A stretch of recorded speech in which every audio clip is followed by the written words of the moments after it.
മുൻ തലമുറകൾക്ക് രോഗങ്ങൾ അന്യമായിരുന്നു, മരുന്നുകളും അപൂർവമായിരുന്നു.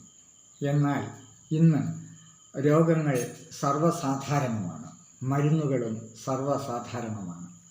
നമ്മുടെ മരുന്ന് വിപണിയെ കീഴടക്കിയിരിക്കുന്നത് ബഹുരാഷ്ട്ര ഭീമന്മാരാണ്. മനുഷ്യ ശരീരം വിൽപ്പനയ്ക്ക് വെച്ചിരിക്കുകയാണ് യഥാർത്ഥത്തിൽ. ഓരോ അവയവങ്ങൾക്കും അവർ വില നിശ്ചയിച്ചിരിക്കുന്നു. നമ്മുടെ ഭക്ഷണക്രമങ്ങളാണ് നമ്മുടെ ആരോഗ്യം, നമ്മുടെ ഭക്ഷണക്രമങ്ങളാണ് നമ്മുടെ രോഗങ്ങളും.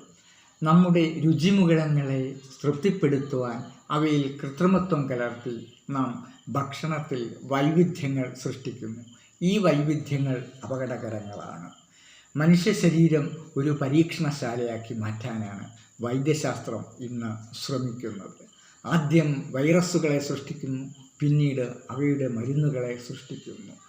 കൊള്ളലാഭം കൊയ്യാൻ വേണ്ടി ബഹുരാഷ്ട്ര കമ്പനികൾ, മരുന്ന് കമ്പനികൾ വിലക്കെടുത്തിരിക്കുകയാണ്. എല്ലാ മരുന്നുകൾക്കും പാർശ്വഫലങ്ങളുണ്ട്. പാർശ്വഫലങ്ങളില്ലാത്ത യാതൊരു മരുന്നും അലോപ്പതിയിലില്ല. അമേരിക്കയിൽ ജനിച്ച് ലോകപ്രശസ്തനായി മാറിയ എഴുത്തുകാരനായിരുന്നു മാർക്ക് ട്വൈൻ. അദ്ദേഹം ഒരിക്കൽ പറയുകയുണ്ടായി, the doctors prescribes the medicine because they want to live. ഡോക്ടർമാർ മരുന്നിനെ കുറിച്ച് തരുന്നു, എന്തുകൊണ്ടെന്നാൽ അവർക്ക് ജീവിക്കണം. The pharmacist supplies the medicine because they want to live. മരുന്ന് കടക്കാർ ഈ മരുന്ന് നമുക്കെടുത്തു തരുന്നു, എന്തുകൊണ്ടെന്നാൽ അവർക്ക് ജീവിക്കണം.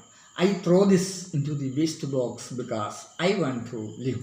ഞാൻ ഈ മരുന്നുകൾ വാങ്ങി കൂടയിലേക്ക് വലിച്ചെറിയുന്നു, എന്തുകൊണ്ടെന്നാൽ എനിക്ക് ജീവിച്ചിരിക്കണം.